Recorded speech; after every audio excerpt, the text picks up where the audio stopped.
Thank you for joining us tonight. This is the seventh in the series of 9 town halls, making the best place for all community summits. My name is Pete Hill, and I'm the First County Equity, Diversity, and Inclusion Director for Arundel County, and I will serve as your moderator this evening. With me is Layla Jones. Layla, say hi. Hello. Layla is a community engagement officer for the county executive. She will be taking notes throughout the evening. So in case I miss anything, rest assured, Layla will capture it. At this time, I would like to introduce some members of the county executive team. Mr. Stephen Kai Ziegler, Director of Planning and Zoning. Raise your hand, please. Captain Davis, and Lieutenant Ott, Northern District. Pam Jordan, Deputy CAO. Dr. K, Chief of Staff. Mark Liedermeyer, Director of Inspections and Permits. John Kelson, Detention Facilities. And Chris Phelps. Chris, I forgot your department, DPW, correct? Sorry about that, Chris. It's a little department. This one. Tonight, we will be mainly discussing issues around education, the environment, and health and public safety. After an opening statement by the county executive, we will spend about 20 minutes discussing each topic. County Executive Pittman would then make closing remarks and would stay around for about a half an hour or so afterwards to have a one-on-one conversation with those of you that would like a further discussion of the issues, challenges, and ideas that you would like to share with him. We will have a community member introduce each segment, followed by brief remarks from the county executive. Then those of you that have comments or questions on each topic will be invited to make a statement. Each person, and this is very important, each person will have 1 minute. That's not 1 minute and 2 seconds, because I will be keeping the time. 1 minute to make your statements or to ask your question. Then the county executive will respond as appropriate. I ask that you keep your remarks to the 1 minute and on topic so that all of your colleagues may have an opportunity to speak as well. Now, please be mindful, not everyone who signed up will have an opportunity to speak. We will get to as many of your questions this evening as we can, but please know that there may be too many of you within that 1 minute time limit. If you don't get a chance to ask your question, but you submitted one ahead of time, we will follow up with you in writing. If you did not submit a question ahead of time, but the dialogue tonight inspires one, please send that question to community-summits@acounty.org. That same address is located on the handout or that document that you found in your seat. Also on that handout, you will find a QR code that goes to a survey that we ask that you fill out about tonight's event. In other words, we're looking to see how can we improve. What are other topics you may be interested in discussing? These are the types of suggestions we are looking for. If you could take a moment to fill out that survey at the end, we would greatly appreciate it. And now, without further ado, I would like to introduce the County Executive, Stuart Pittman.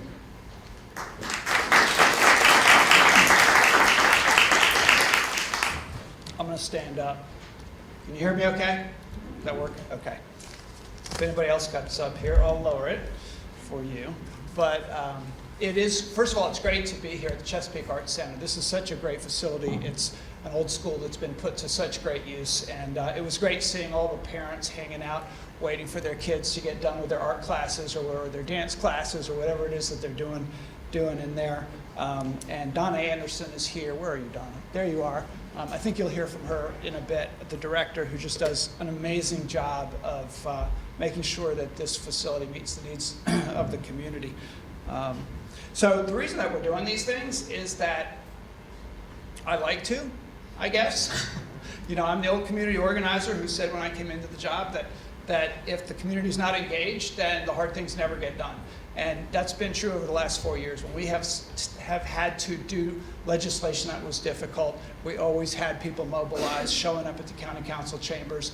And when we didn't know something, you took it to me, you took it to Layla and her team at Community Engagement, Constituent Services, or Public Works, or whatever the department was of county government, and hopefully we were responsive.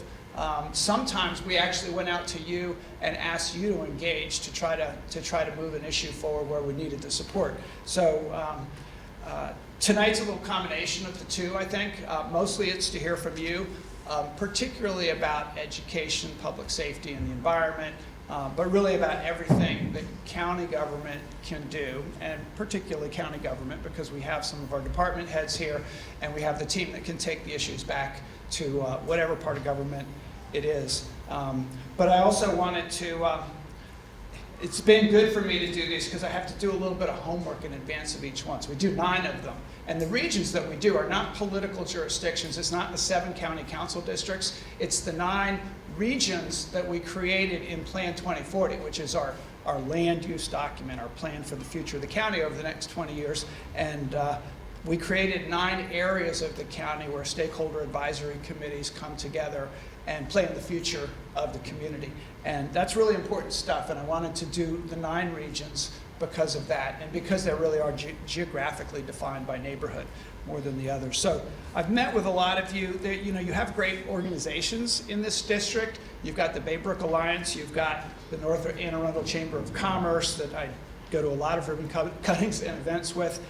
We've got the PCRC, Northern District, which meets on a regular basis with our Northern District Police Department.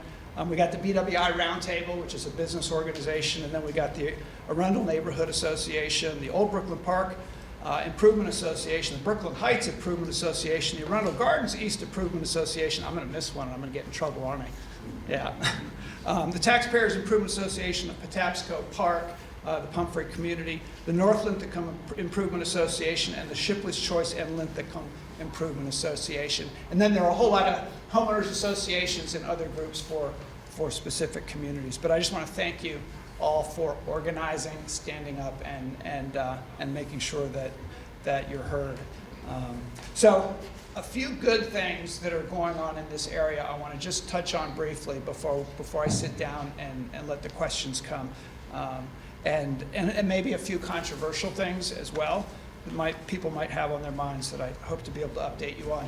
One good thing is that when I came in, I sort of went 180 degrees from the old decision that this county made that we don't do community centers, and I said we should do community centers. We have parks, we have schools, those are public institutions and libraries, but community centers are good for communities. So we did we broke ground and we're building the Severn Center in that community, and that's going to have a Boys and Girls Club, a senior center, and then a central part for the whole community with a basketball court. Well, the next one is the Brooklyn Park Center. And that had been talked about for quite a while, but there hadn't been financing in the budget for it. And there was talk about raising private money here and money there. And we finally had a good enough year in the budget this year that we went ahead and we put it into the capital budget for the county. So the planning for that is ongoing. You can participate in that planning. And that's going to be a place, it was being called the Teen Center. Now we're really just not being too specific in calling it the center, but it'll be managed by Rec and Parks with help from the Partnership for Children, Youth, and Families, but all kinds of community activities will be able to take place there. So I'm really excited about that. The library, the Brooklyn Park Library has they created, the Brooklyn Park Pantry and Services. So 3 days a week, the Partnership for Children, Youth, and Families is at the library. And since they started doing that, they've done rental assistance for 24 people, utilities assistance, shelter screening, benefits, information and referrals, and a baby pantry that served a lot of moms, a lot of parents. So thank you to everybody who's put that together at the library. Overlook Dog Park. I was out there. Has anybody seen the new dog park at Overlook Park? It's pretty amazing. I was there this week for the first time. I got licked in the face by a big Great Dane who really needs a dog park. And it was a baseball field diamond that wasn't getting used much. And we found that when there's only one field, it doesn't get used as much as when you have a whole group of fields. And we've got more fields coming online. So it wasn't getting used, and the community came up with the idea of converting it into a dog park. And there are 3 sections now for the small dogs, the medium dogs, and the little dogs. And I love dogs, and everybody loves dogs. So it was really cool to go out there and see that that's finally been completed and constructed. There's benches to sit out there while your dogs play, and there's big fences to keep the dogs apart. So another big win there. The Cal Ripken Field has taken a long time to the Brooklyn Park Athletic Complex. Cal Ripken Foundation is a great partner, but it's been delayed partly due to there were some potential cost overruns with supply issues, and we thought it wasn't going to meet the budget, and it wasn't in our budget to do more than we had. It looks like it's moving forward, and that they're going to be able to start construction this fall, is what I understand. I hope I'm right. Chris Phipps can correct me on any of that. A couple of things that are, I think, great, but also really under discussion and probably, somewhat controversial until all the details get worked out. One is the Greater Baybrook Connector, which is a bike and pedestrian path. And the route, I know, is still somewhat under discussion. I was out with the Pumphrey community the other day and was shown an area that some people thought it should not go, and it should go to another area. And I'll tell you, the Baybrook Alliance, who I think you'll hear from tonight, is very involved in that, and will represent the community's interests. I know there's a meeting coming up, I think, on November 2nd about that. But the idea is to connect the whole East Coast Greenway bike path, connecting, I guess, MedStar Hospital, Cherry Hill Health and Wellness Facility, and the Nursery Road Light Rail Station. So get involved if you have comments about that. The West County Swim Center. Anybody hear about the West County Swim Center? Raise your hand. Okay. So that's a project that has been discussed for a really long time. There's a great need for another aquatic center in the county. And finding a location has been really difficult. I think it was January of 2021 where Provinces Park was first studied, and the former Rick Anthony met with County Councilwoman Sarah Lacey back in January, and she said, let's have a community meeting about the site and see how people feel, and that happened in October of 21, and then it went to the council after that, and the council voted in support of that unanimously.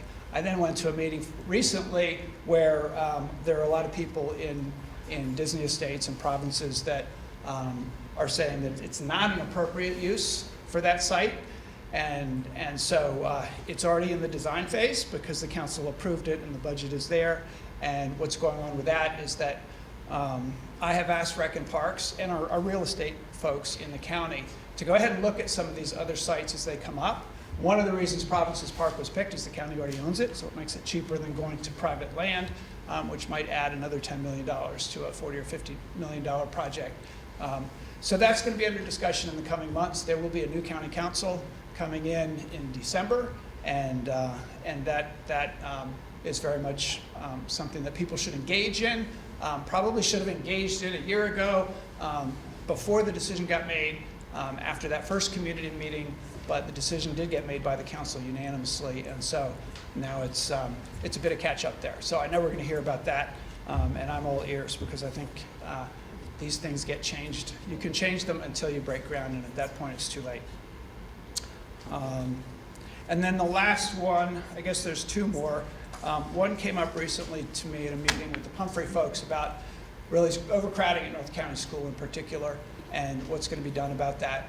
And the good news is that when Old Mill West is built, there will be redistricting to fill up that school, and where they're at over 140 students over capacity at North County High School, that will relieve that. And so kids will be going to the new high school.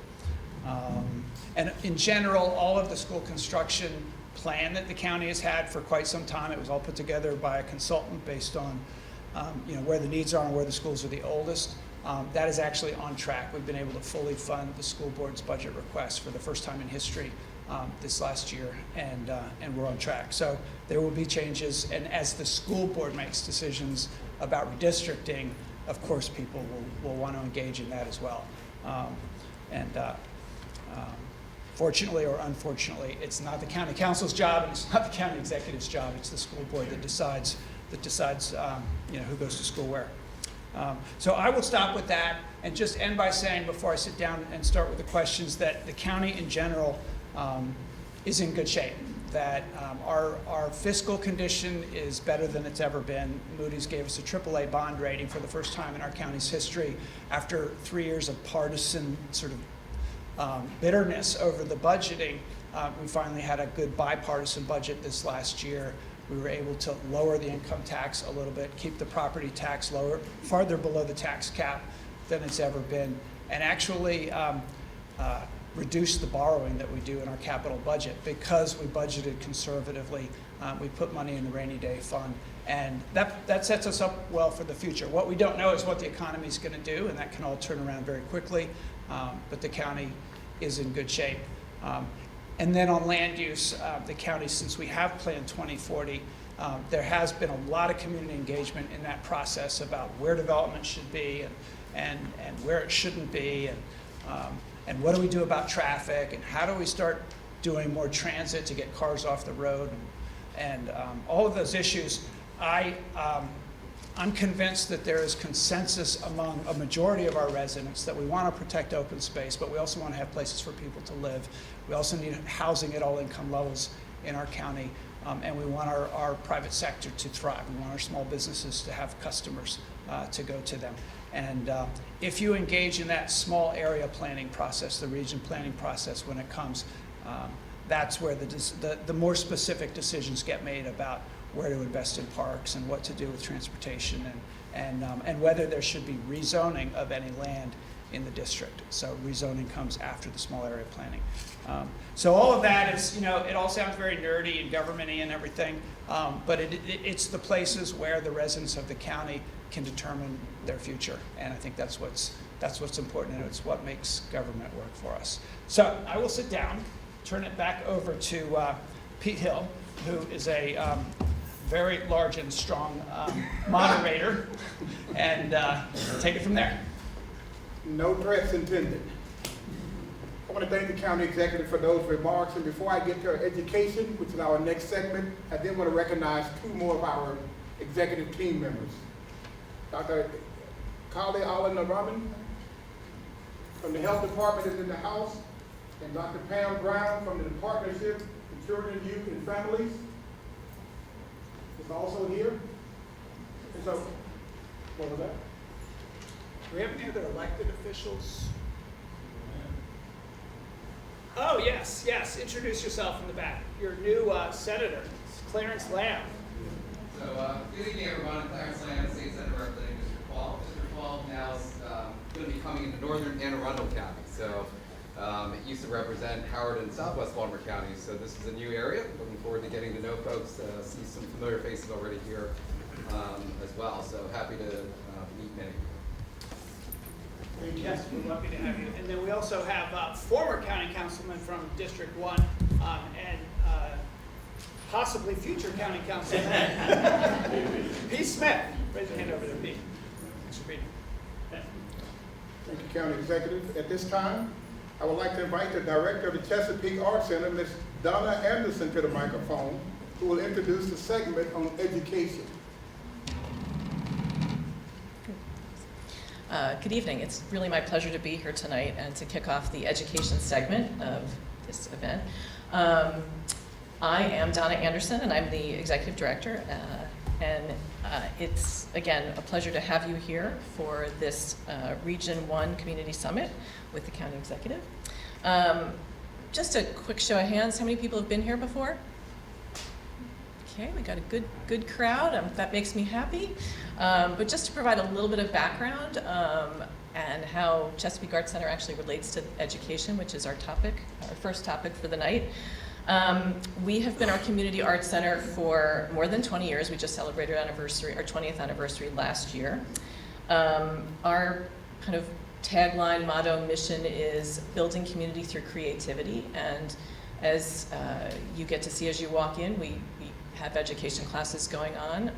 They go on year-round. We do hundreds of education classes a year for all ages. In addition to that, we also have performances in this theater and the theater at the other end of the building, the Hammonds Lane Theater. We also have a makerspace and 2 exhibition galleries. So if you have not been here before, or if you're interested in learning more about it, I invite you to take a walk around and see what's going on here. But really, education is something, especially during the pandemic, that we have focused our energy and attention on. Obviously, gathering large groups of people together like we are tonight was not possible for the last 2 years.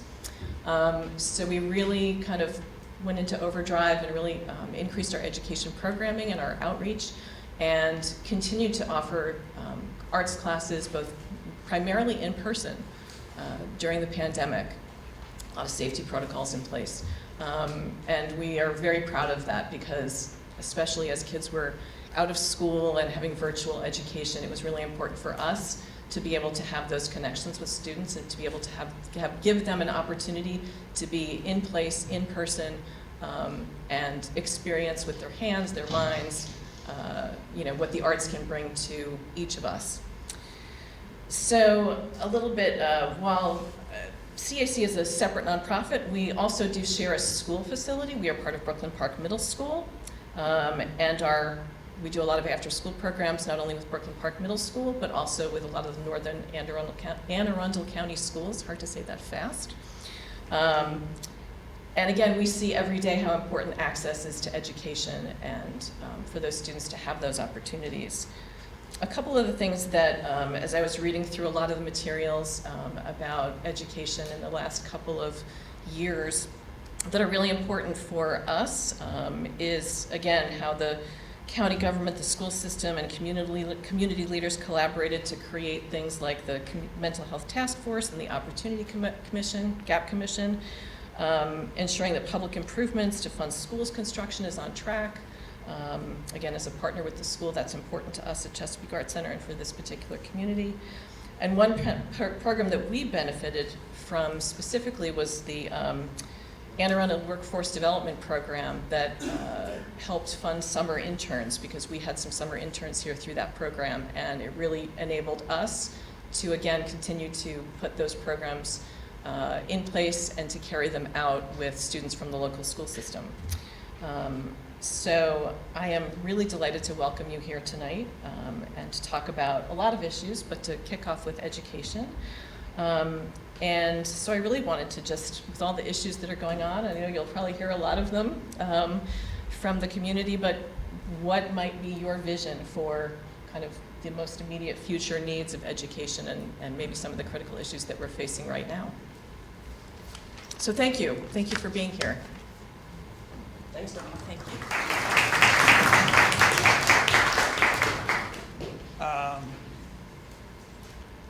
Well, first let me just say that we have a great school system. I believe we have a great school system. But I also believe that we are at a sort of a critical juncture in our school system. It's no secret that we have a labor shortage. We don't have enough teachers. We certainly don't have enough school bus drivers. We don't have enough cafeteria workers. We don't have enough maintenance workers in our school and custodians. And it's not just in education, it's throughout the economy, it's throughout county government, and it's a struggle as we come out of COVID. Things appear to be getting somewhat better sector by sector. But that to me is the biggest challenge right now in the school system. So when, for instance, we knew last year that we had a shortage of bus drivers, we weren't really told until it happened. There's been a lot more transparency from the school system this year about that, but it's 13 contractors that are all hiring their drivers, and it was clear it was a market issue, and it's a market issue throughout the system. And when you're competing against Amazon hiring drivers for a whole lot more than these CDL drivers in the school buses, we had to compete. And so we had to shake things up a bit and get a $5 an hour increase for all those drivers by using some of our federal money, and we've had to continue that We've got some drivers who, I talked to a driver over the weekend who said she was at 40 hours a week with that $5 an hour increase, and that had convinced her to stick around working for our system and working for her employer, private employer. But then she lost 10 hours a week because of the change in the school start times. So those things have to be planned for. Those things have to be managed better. There is a consultant in the school system, the Prismatic study that laid out how to get where we need to go on school transportation. A lot of changes are underway. We have a new superintendent who is, I've only had one meeting with him so far. I have another one coming up next week. But I'm incredibly impressed with Dr. Bedell. He's thinking outside the box. He's listening to a lot of people. He's been one of the best superintendents in the country in Kansas City. And some of the ideas and things that he's starting to put in place, I think are going to get us there on some of the hiring. On the teacher hiring, we have some support from the state. The state blueprint for education, the state of Maryland passed after traveling the world and trying to figure out where the best schools, what made the best schools in the world, can be funded now because the state has a surplus. And while a few years ago there was talk of it being difficult to fund and maybe impossible to fund, we know we can fund it now. And that's going to provide teachers with the starting pay and some of the career ladder that makes that profession a lot more desirable, so we can bring new teachers in and keep them when they start. It's going to create more time for teachers to plan their classes so that they're not stressed the way they have been stressed. And it's been a really tough couple of years. My sister teaches at Annapolis High School, and it's been tough on her and tough on everybody and tough on the kids. I think that because of the blueprint, because of the new superintendent, because of the fiscal situation, frankly, of state and county government, that we are going to be able to improve the quality of Anne Arundel County public schools significantly, and we need to because those kids are our future. In terms of facilities, I mentioned already that we're keeping up with the budget and we're providing better facilities. Some of the oldest schools are being rebuilt, and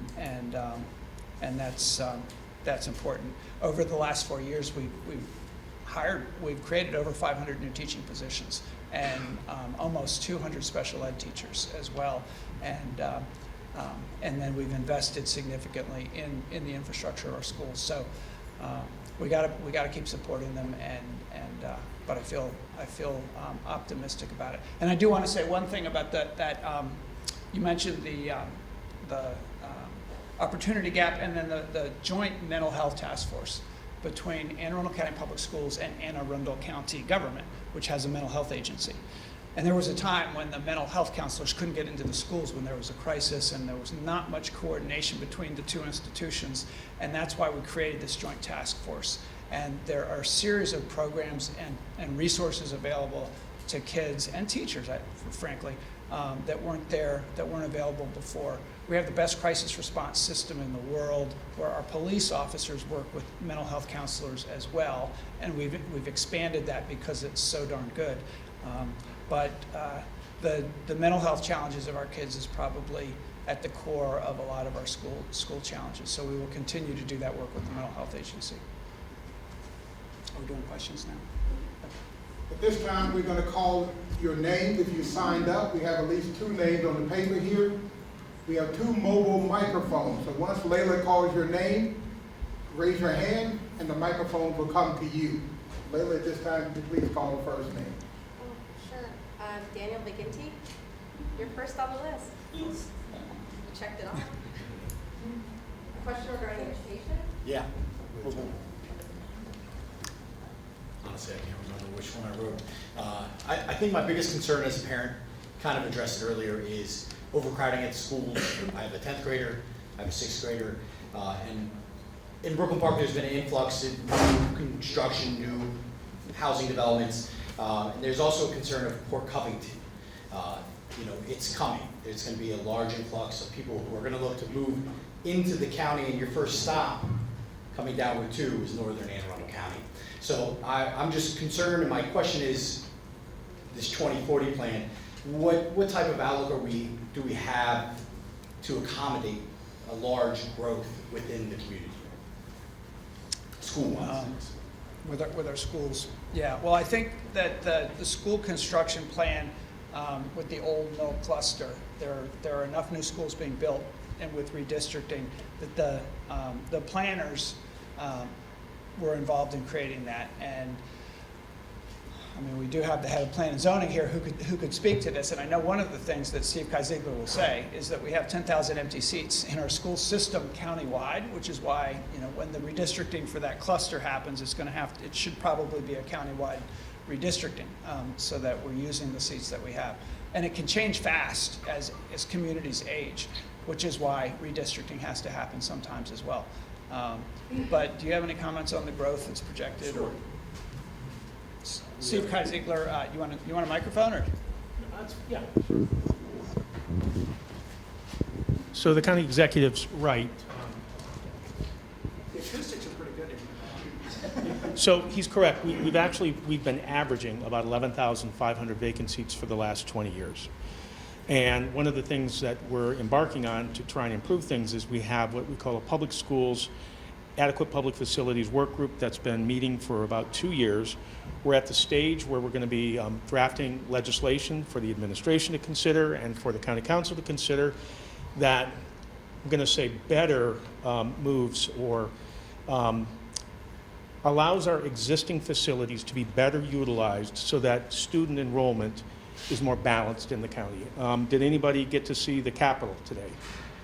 You might want to look at it, the Annapolis Capitol. But there's a really good article from the Board of Ed who are acknowledging this problem for the first time that we've seen. And because of some new school construction, 1/2 to 2/3 of the county will require to go through redistricting. And that's one of the things that we need to see to balance enrollment.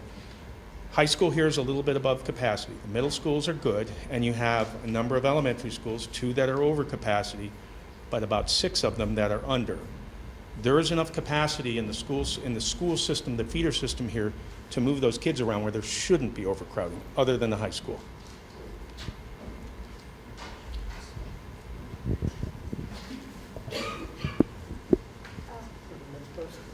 Next we have Miss Bethany Spohr.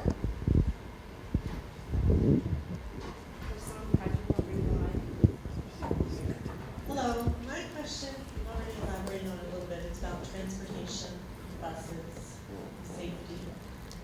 I know I have been working with lots of people in the county over the last several weeks, from everyone from the assistant superintendent of our district to Pam Beigel to Delegate Mark Chang, Senator Lamb. There's 2 issues with North County High School. One is definitely traffic, and they're trying to see what they can do to alleviate that. I don't know how familiar you are with North County, and they'll tell you there's one way in, one way out. So traffic is sort of a nightmare with the new school start times, so being able to and getting in and out of the school. They're trying to address that in certain ways, so I'm hoping that will help alleviate some of the traffic. I'm not sure it's going to be a long-term solution. The other issue is buses. So I understand we're trying to hire bus drivers, but if you look at the farm rates for Anne Arundel County Public Schools, North County High School is at 57%. It's the highest farm rate of any other high school in the county. And we have the most buses missing of any other school in the county. So if you have the highest farm rate and the most buses missing, how many kids are not getting to school? We asked the admin at North County High School, they're being marked Bethany, I'm absent. going to ask you to wrap it up. 1 minute has expired, unfortunately. All right, they're being marked absent, so I just want to know, like, what can the county do to help? Good question, and we're meeting about this next week. But the first thing was obvious to me. We sat down with the companies that run, the 13 companies and the heads of the companies. And we brought in our workforce development folks, and we brought in the superintendent. This was last year. And we asked them, you know, what's it going to take to fill these, you know, you have contractual obligations that you're failing to meet. And penalizing them wasn't working financially. But they said, we need to pay more. And so we got that $5. It may be that we're going to have to pay them even more. But that's still the long-term thing of hiring, and it takes time. The conversations about using church buses, for instance, who stepped up right away and said, we have buses, we have drivers, why can't we do it? And it was state law that prevents that. They changed the state law, now they're finally starting to figure out how to do that, to see if they can figure out how to do that.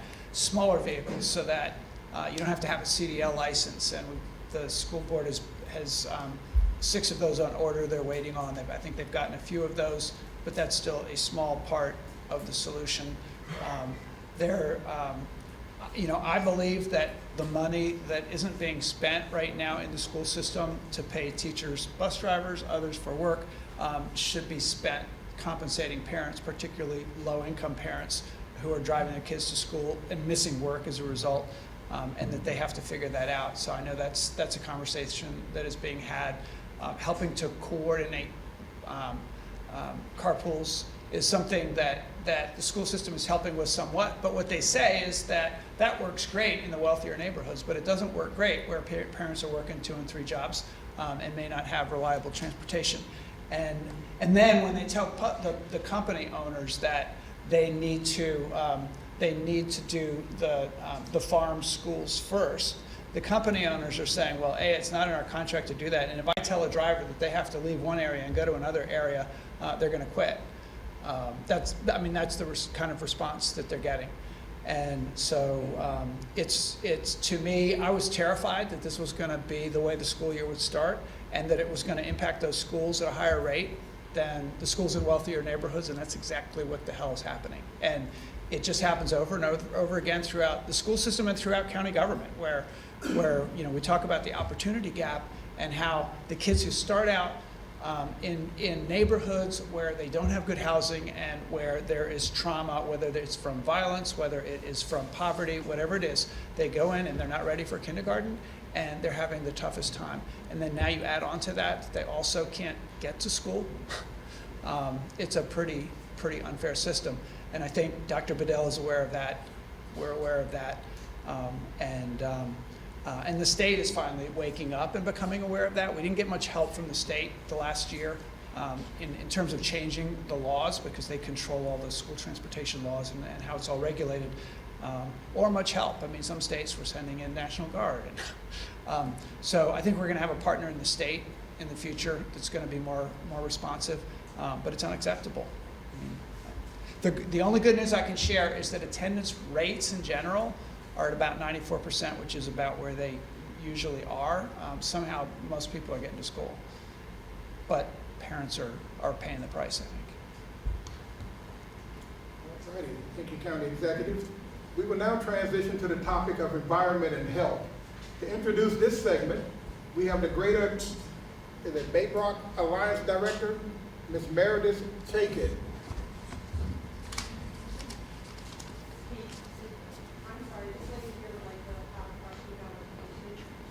Oh, you got another education question? Yes, Yeah. Okay. Yeah. Hi, I'm Lisa Crittenden. I'm the North County High School PTSA president. I'm working with Bethany and Dan Bido and Mark and everyone. I'm going to tag team with Bethany's concern about the access to North County and the traffic. We know it's exacerbated by the busing situation, that the parents have to drive their kids in. But back in the 90s, your small area plan, not yours, but whoever developed it back in the 90s, called for a secondary access to North County High School. So we're in 2022. How long is it going to take for something like that to happen? And, you're overcrowding, you're talking about 2,800 students. I don't know how many portables they have out back, but that's more than 140 students you're talking about. So the numbers don't match. So how long would it take to do something like that? And do we talk to the county about that? Do we talk to the school system about that? How do we get that issue? About alternative access in and out of North County High School? Correct. Chris, have you heard of a plan for that? I have not. I'm not aware, but I would start with the school. I would start with the schools, because it's also going to be a question of how you get, once you get in, how they circulate within the complex. So I would start there, and then it's okay, what state road or county road would they be connecting to, and we take it from there. Yeah, I mean, I think they have to ask for it, unfortunately. They have to make a plan for it, and then if they ask for the state highways to do something or the county to do something on roads, we can have the conversation, but do you know whether they've asked it? Whether the school system has asked for it? Well, the school board, the superintendent, it would be, they would put into their capital budget whatever they have to do it, and make a request in their capital budget. I mean, I'm not trying to, put it off on them, but it is by state law. We are not allowed to fund anything in the school systems without them asking for it, and that's the same in the capital side of it.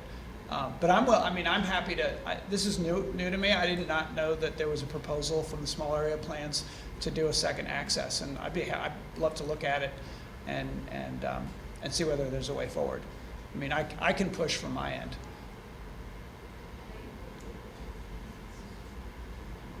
Excuse me, I have a comment.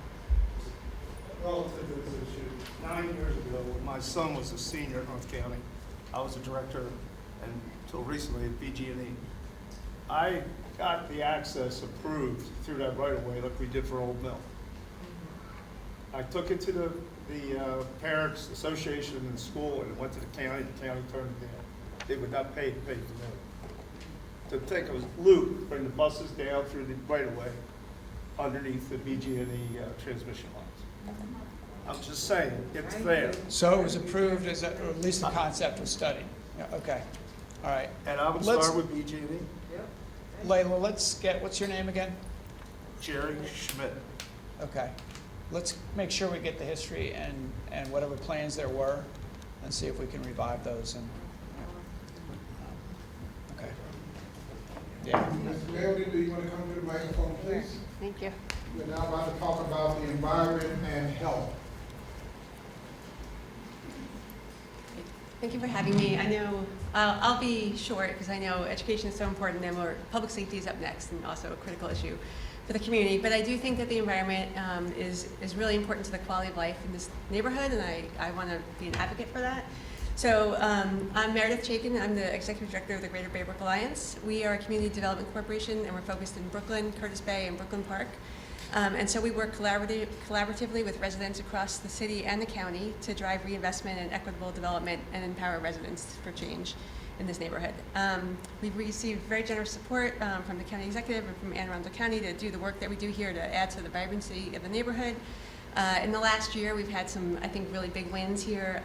So we focus on like the traditional pots for community development, which is like housing and economic development. So we've rehabbed 4 distressed residential properties into affordable housing for rental in Brooklyn Park with Arundel Community Development Services. We completed 2 small business improvement projects, so City Clean and Goldie's Adult Daycare. You might have noticed them both on Ritchie Highway. Those both have like a nice facelift in the last year, and we have one in the pipeline that you'll see coming up, Dr. Car Wash. We do support new and emerging businesses with free business coaching and professional consultants. So we do like website design, and we support with recruiting new employees and other kinds of support to help the businesses get going. And we hosted a Main Street music event on June 30th to celebrate City Clean's new look and to welcome the business to the neighborhood. So that's like our traditional stuff. But we really think that the environment and green spaces are critical to like a healthy and vibrant neighborhood. We make that a priority in our work. So we painted a mural on the basketball court and made landscaping improvements at Hammonds Park. We did that with the Complete Player charity, who does really good after-school programming here in the community. We are developing designs for the Baybrook Connector, which County Executive mentioned earlier. That's going to improve pedestrian and bicycle safety for the path that connects the BWI Trail to the Gwynns Falls Trail. So it's both an improvement for transportation, but also just for recreation, for people who want to be out and about and walking around the neighborhood.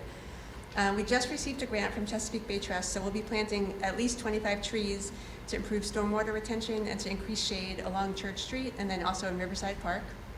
And then we are applying with the Watershed Stewards Academy to make greening improvements in front of that strip mall at 5000 Ritchie Highway. Right now it's a lot of concrete, it's really hot, it's hard to walk or wait for a bus there. We wanted to make it more pleasant and also better for the environment. So those are some of the things that we're doing at the neighborhood level. We do think it's really important to have a partnership with the county government to make that happen, and we all know that beautiful and accessible green spaces are really critical to a good, feel for the community. So my question is, County Executive Pittman, what's your vision for the environment and greener spaces in Region 1? Thank you. Thanks, everyone.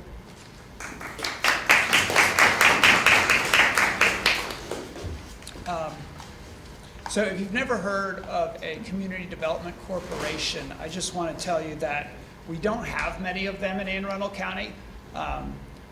We have Anne Arundel Community Development Services, which is sort of nonprofit, sort of government, that does a lot of our housing work and financing for home, repairs and some new construction as well, and things like the Severance Center where they jump in. But a lot of jurisdictions have a lot of these CDCs, and Baybrook Alliance, I think, is the first one in Anne Arundel County. I'm not sure that. I don't think there are any others that are sort of neighborhood-based. And the great thing about having a community development corporation that is neighborhood-based is that they will listen to you. But they have the capacity to do some of the same kinds of things that a developer would do, but they do them only with a public purpose. So, and a lot of public improvements as well. And they work in partnership with the county. So thank you for what you do with the Baybrook Alliance. So the future of green space and the environment in this district. The Plan 2040 was really important, and I think a lot of you engaged in that process. The long-range planners at Plan and Zoning are really amazing, and they happen to be a bunch of tree huggers, I think. I think Steve Kai-Ziegler hired a bunch of tree huggers, people who really care about the environment, to do Plan 2040. So throughout it, there's a lot of stuff about green space and how important that is in protecting the natural resources of the county. Then we went on and did something called the Green Infrastructure Master Plan. And some people thought that was going to be just about protecting farms in South County or protecting existing forests or the watershed into the Chesapeake Bay. But it's also about turning urban areas more green and making sure that trees are planted where there's development, and little mini parks and places where there's shade and grass that's kept up. So implementing the Green Infrastructure Master Plan, which was just passed, only months ago, is a huge priority for the next 4 years, as I look at the next 4 years, because it's a challenge to do, and we have to engage communities in the process. We have to hear where people think there ought to be a park rather than maybe a development. We want to protect 30% of the landmass of the county forever by the year 2030 to get it into programs where it's not going to be. And a lot of that is through parks. So we've had a lot of expansion of our park system in the last couple of budgets. And I'll mention one piece of land, Belgrove landfill, that is still, they're still doing some mining there and some reclamation there where they're putting in rubble and things. And if you remember, 4 years ago, there was talk of putting a park there, but it was going to be a county purchase of the land for $40 million. And I came in and said that's a whole lot of money to just buy a rubble landfill and still have to spend tens and tens of millions of dollars to even turn it into a park. There is a proposal that was brought to the Pumphrey community that's adjacent to there. Some of you I met with just the other day and are here. An idea, it was brought to me and I said, well, go to the community first. And if they like it, we'll talk about it. If they don't like it, we won't talk about it. And the idea was that to donate to the land, to the county, about a third, maybe it's a little more than a third of that property to the county to create a park. So it would be a large park, because if you know that place, I don't remember how many acres Belgrove landfill is, but it's big. And then in return, they would get to do some housing, and they would work with the community and the county on what kind of housing that was, and they would do some job creation with, I think it's warehouse mostly, with direct access to the highway. And so they presented that to the community, and I know they've talked about that. So, but that is an opportunity to create a larger green space in this area as well. So a lot of it's expensive, unfortunately. A lot of it is, but it's done through Rec and Parks, and we have that added benefit of it being for recreation and nature and exercise and health and all the things you get when you build a park. Could I add one thing, and this is the part in your question, what's the long-term plan?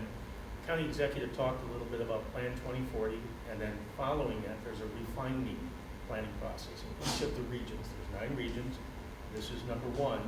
We will be starting quietly researching, analyzing data information in anticipation of starting this planning process for Region 1, which is where we're here, in about December of this year.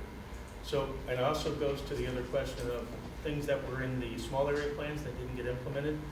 That's something that, you know, in Office of Planning and Zoning, and I know the county executive is aware, we did a lot of really good plans in the past, but we struggled to implement them.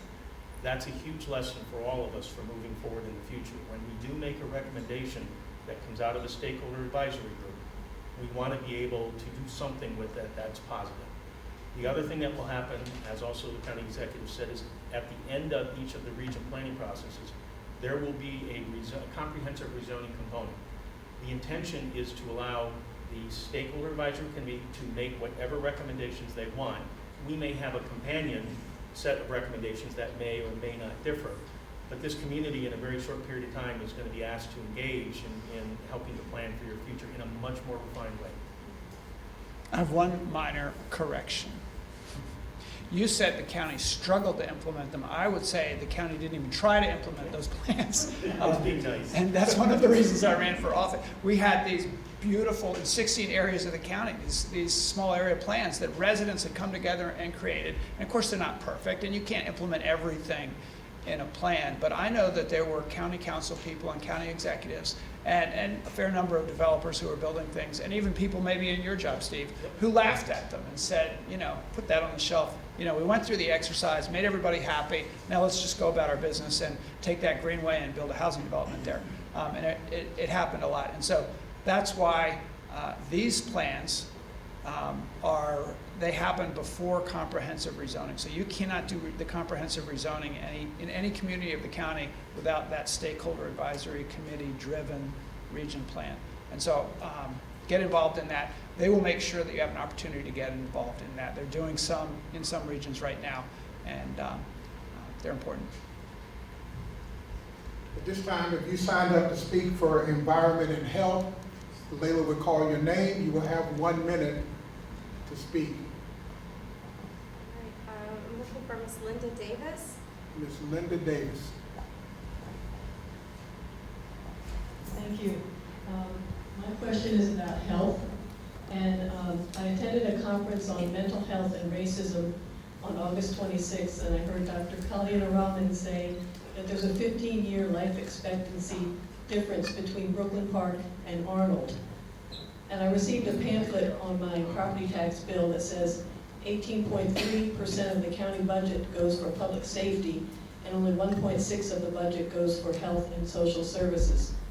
So it seems to me that we should be allocating more money for health and social services.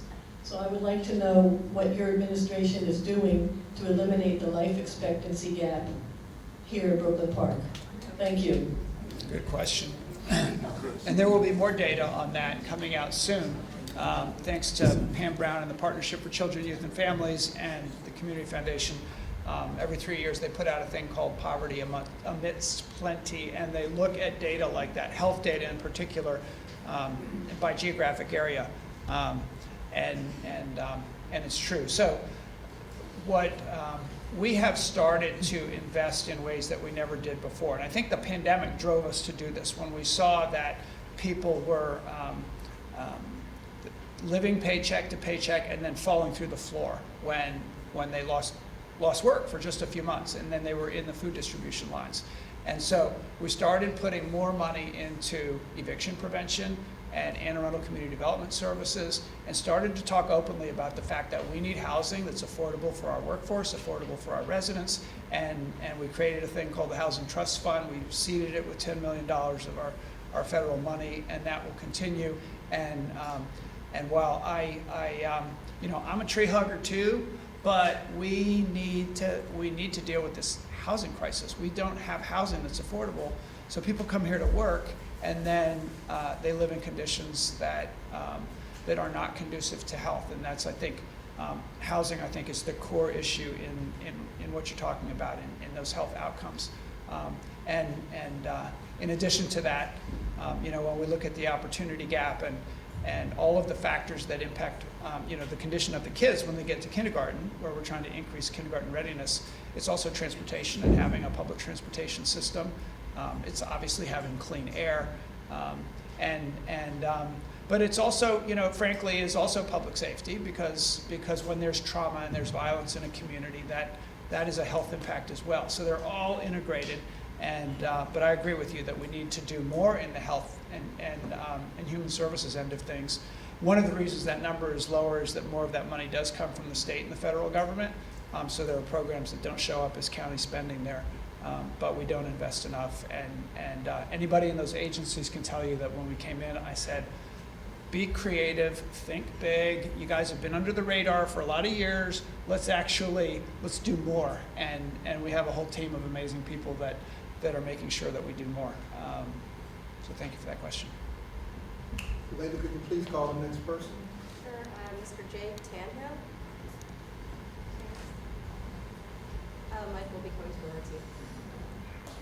I know you mentioned earlier about the West County Swim Center. The first that we were notified as far as residents who live in that area was in July, when there was supposedly only the Homeowners Association presidents were called out to a meeting in July, not last October. And then since then, we had some meetings in the park. Pete Smith was there, Mark Chang, Pam Beadle were there. They did a great job expressing how they were didn't want to see basically Province's Park paved over with 800 parking spaces for a regional swim center, and possibly looking at a alternative site for it, rather than getting rid of the soccer fields that JPYO and ASA are currently using. And then every Saturday morning, our kids are on that soccer field playing soccer every morning. So I really want to make sure that we're saving our green spaces for our communities. Thank you, Jake. Yeah, I mean, I think I spoke to that a little bit before, and I was, my mistake was relying too much on other people to, when they had been struggling to find a site. We were all very enthusiastic about doing a swim center, and to me, Province's Park was something on a map where I had been told that, the councilwoman supported it, that there had been a meeting with some community leaders, obviously not all the community leaders, maybe not the right community leaders, back before it went into the budget. And so that it got into the budget, it went on through, along with a lot of other things in the budget. But like I said before, that doesn't mean it's over. It just means it's a little bit harder because they're already working on the plan. So I'm told that there's a meeting scheduled for sometime in February or January, where they're going to come with the initial work that has been done as a result of that budget for design. And that's where then the decision gets made. It's going to have to get made whether to put it into the capital budget for the next year or whether to go back to the drawing board for a new site. But in the meantime, the change that I've made based on the meeting that I had is to ask them to actually research these sites as they come up, even if they require the county to purchase the land. Call the next person, Lady. Ms. Sandra German.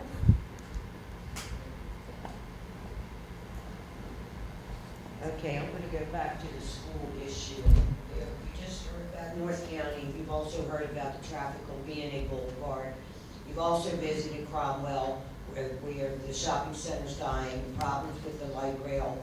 Why would you take 25 acres of land on B&A Boulevard and go to build affordable housing in an area that is already overcrowded? The schools are overcrowded, the traffic is overcrowded, the light rail is a main bus hub. So we're trying to understand what your future plan is, and why would you overcrowd the schools and the area where it's already overcrowded? So I remember you and I talked about the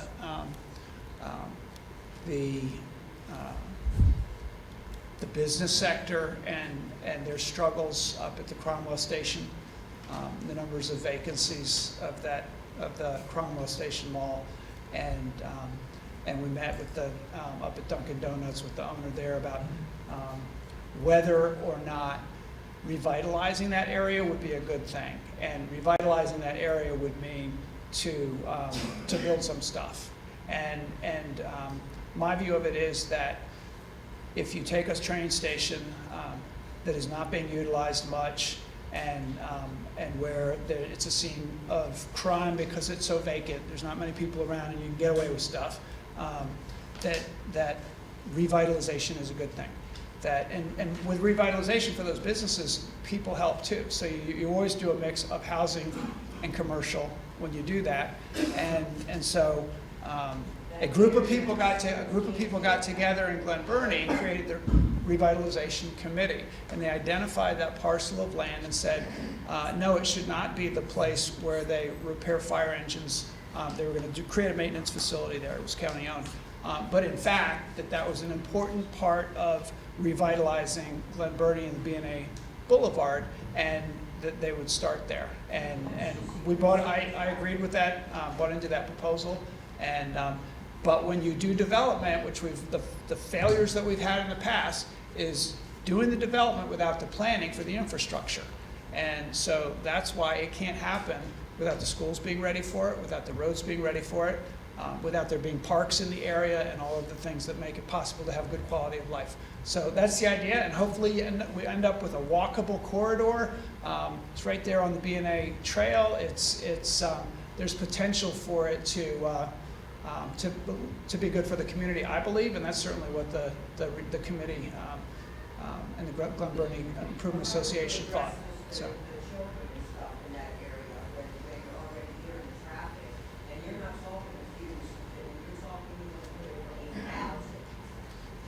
That area cannot handle, and York County cannot handle 1,000 units. I know you and I don't agree. We can talk about this. I'm going to stick around for a while, but we've talked about this a lot. We'll continue to talk about it. It's an important debate. At this time, we have one more speaker under the environment and health. And Ms. German, if you had a follow-up question, we will entertain it at the end during the Q&A session. But do we have one more speaker? Ms. Laura Donovan? Hi, thanks for coming out, appreciate it. Also want to thank you for coming out for Bill 658. Unfortunately, as you recall, it did not make it out of committee. That was the Transportation Maryland Aviation Infrastructure Impacts Commission. This sounds off topic, it's not. I saw something the other night where Navy SEALs had done a study about sleep deprivation. And it came down to, for every hour less of sleep you get under 7, you lose a point of IQ. And if you do that all week, you lose 15 points of IQ. So the airport noise thing, it definitely has an impact. This is affecting children, not just us old people. We're not going deaf from old age, we're going deaf from airplanes and such. So anyway, I would like to know from you, if you are reelected, would you have an open door policy for the members of the roundtable? And I'm referring to the community representatives, not so much the business, although I just assume you deal with them all the time, but the community needs a voice. That's why the FAA insisted on the creation of the roundtable. So would you have an open door policy for that? Yeah. In fact, I testified in support of the bill in the Maryland General Assembly to create that task force that would look at the health impacts of the airport noise. She's talking about, obviously, the BWI noise, which increased when they did the new flight pass, the roundtable has been working diligently and trying to come up with proposals, and I think the proposal for that legislation was a good one. I was disappointed it didn't get out of committee, it didn't get voted on, it didn't pass. But the idea is that, like any other kind of development or change in a community, that it be evaluated based on the impacts on people's health, and that there be some citizen input into it. And so, if there are new runways or changes like changes in flight paths, that those all be part of that. I've talked to Mary Reese a lot. I've talked to you. I've talked to others. I was at the Elmhurst Neighborhood Association recently. I've been there twice in the last couple of months, and it's the #1 issue for people who live who live in that area or who are under the flight pass. You know, there is some new federal money, they said, but I'm not sure that it's being distributed wisely. I think that there are some homes that are impacted that are not eligible for it, to do noise reduction in those homes. That money ran out years ago, and I know they're bringing it back. But I will continue to advocate to the state, to our senators, to our congressmen, and I believe that the only way we're going to win on the flight pass is with a national coalition of all the roundtable-like organizations banding together, because one little old group in Maryland just doesn't seem to get listened to in the federal government. But yeah, I'm happy to come to a meeting anytime, the roundtable. Yeah. We have time for about 2 more questions on the topics of environment and health. So far, our speakers have been doing an outstanding job of keeping under 1 minute. So we have time for 2 more speakers if you would like to come to the microphone. If not, we'll move on to the next topic. Anyone?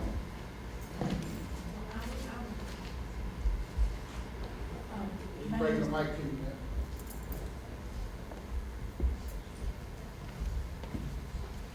I wanted to know if you plan to continue with the crisis response team, because they helped me out a lot in January this year.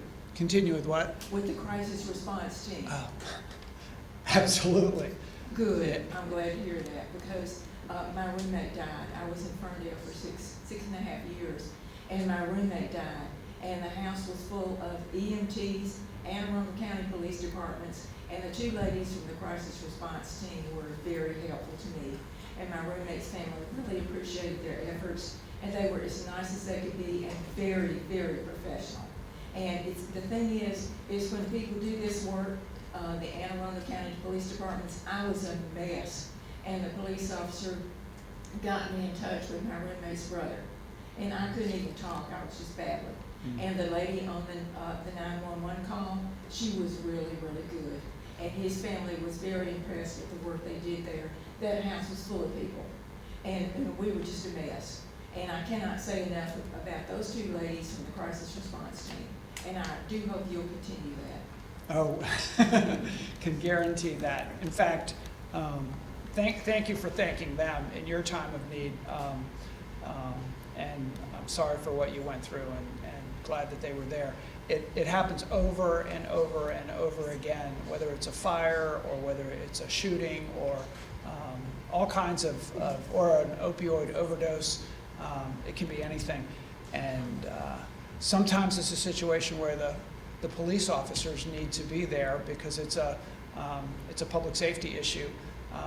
And having that mental health team there, and a lot of the police officers are trained too in mental health first aid.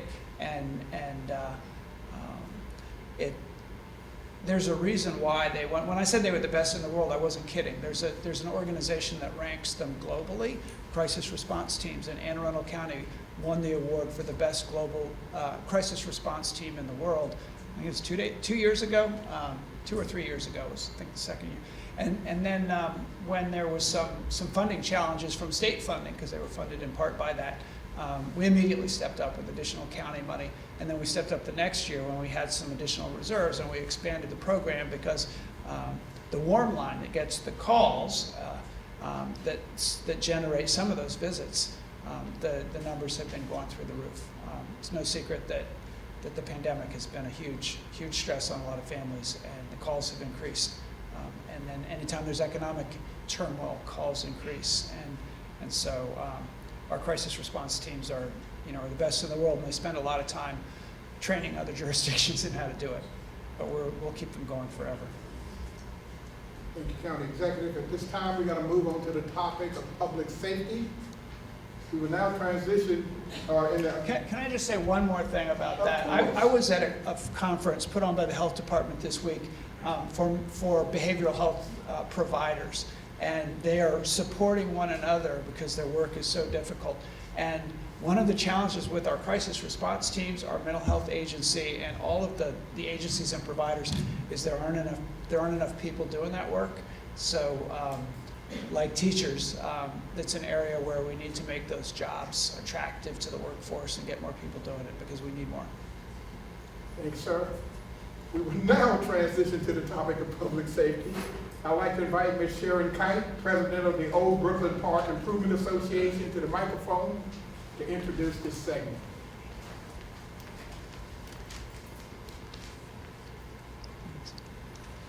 Hi, my name is Sharon Kite. I'm the president of Old Brooklyn Park Improvement Association. I've been asked to speak on the public safety. We have a lot of issues in our area. Many of them right now are dealing with the homeless. Not only are they sleeping and camping out in front of the local businesses, we're also finding needles throughout the area. This is a real big problem considering we have a lot of the kids that walk to school and walk home from school. Right now in Brooklyn Park, we have a lot of drug counseling places that are popping up. We have Second Chance, we have methadone clinics. We just got a new Suboxone one that just came up overnight. You know, this is really causing a lot of issues for crime in the area.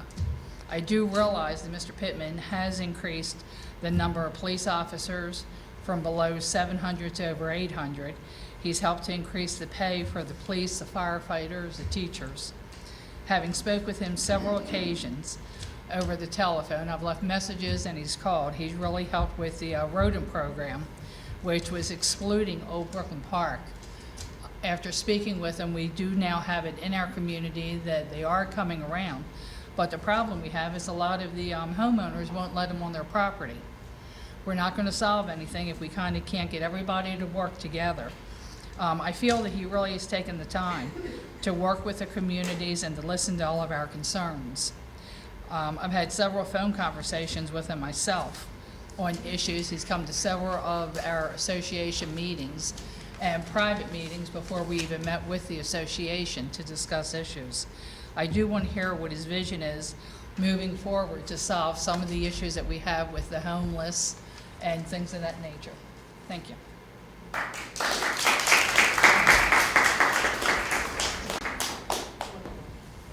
Well, let me start with the hardest part, which is the homelessness one. You know, I talked about housing, and in addition to housing for our workforce, we need transitional housing so that when we have some shelters, we have some good shelters, and the next step out of the shelter, when people start to get services and even jobs, some homeless people have jobs, is transitional housing.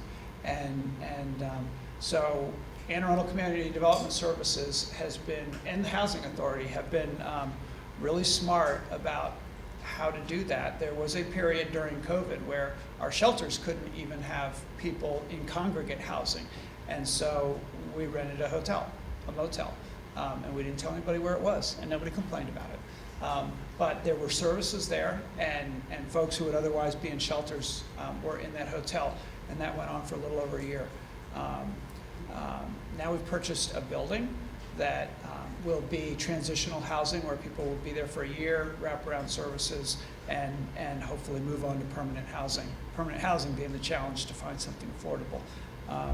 But we also have a homeless outreach team at social services, and they're really good. They get to know people who in some cases choose to live on the street, believe it or not, and don't want to come in to a shelter. And so in those cases, you can't force them. The only place you can force them to go is jail, and that's only if the law is broken. But they offer assistance, they work with them, and I'm told that since July 2021, they've accelerated some of that work, and 104 individuals have been helped by them, 25 of whom were linked to permanent housing and 19 to emergency shelters. So it's not everybody by any means, but every single person that they get onto the track of becoming housed is a win. And our police department deals with this all the time as well, and they could speak to how they handle it when somebody calls about a homeless person and if they feel threatened by that homeless person, or they saw that homeless person doing something that was illegal, even if it's littering, and they do go out and they talk to folks and they work with them and they try to connect them with services and they try to get them off the street. But it's it's an ongoing thing, and I think we just have to make sure that we can provide those steps, the housing, the resources, and eventually the transitional housing and the permanent housing eventually, so that they'll get on board. As far as the police department and crime in general, one area that has been a big focus of the county, and I think got a lot of attention in more the previous administration, and maybe mine to some degree until COVID came along and took up all the air in the room, is the number one public health issue, was the opioid epidemic. And they had started to make some progress because we have fantastic providers in this county. In fact, we have more beds for treatment than any other county per capita. And we have great organizations doing the work, and behavioral health within the health department and the mental health agency of the county as well, and a coalition of all of these groups doing the work. And I should credit my predecessor, Steve Shue, for really focusing on that. It was, and the police department together, it was the focus. After COVID, people stopped talking about it, but the work continued. And the good news is that the decline from 20 to 21 in opioid deaths was about 21%, and overdoses was close to that. And then this year to date is even better. So, we're not out of the woods by any means, but the work that everybody's doing is really helping. And then in terms of the police department in general, we had been stuck at about 700, even under, when I came in, we were under 700 sworn officers. And while there were positions created, there wasn't an effort to fill the positions, or not enough of an effort. We managed to bump that up. We actually got to 800 sworn officers. It's dropped down somewhat from there, not much, but according to the International Association of Police Chiefs, we should be at 825. And that was a few years back to serve the size of our population and the conditions that we have. They have formulas, I guess, for this. So we've made progress. We've provided the officers with the tools that they need, body-worn cameras being a really big investment that we made in our second year. And I don't think there's a police officer on the force who doesn't, I mean, there may be moments where they don't like them being on, like, when you go to the bathroom, but they have to remember to turn them off. But other than that, I think, the officers like having those cameras. They watch the video for those interactions sometimes, and they talk to each other about how they did and what they could have done better. And it does create increased trust, I think, between police and the folks they're interacting with. We managed to get enough cars so that every officer now can take a vehicle home and have it outside their home. And we have increased their pay to the level where we're not losing them to other jurisdictions. And we've done that in the fire department as well, something similar. And I think it's worth it. The crime rates are not just a result of having good police officers doing good work. That's a big part of it. I also think it's education and all of the health and human service work as well that impacts crime rates, and addiction, behavioral health services. But every category of serious crime in our county between 2018 and 2021, the last year we have full data, has gone down by 10% or more, which doesn't feel like at all.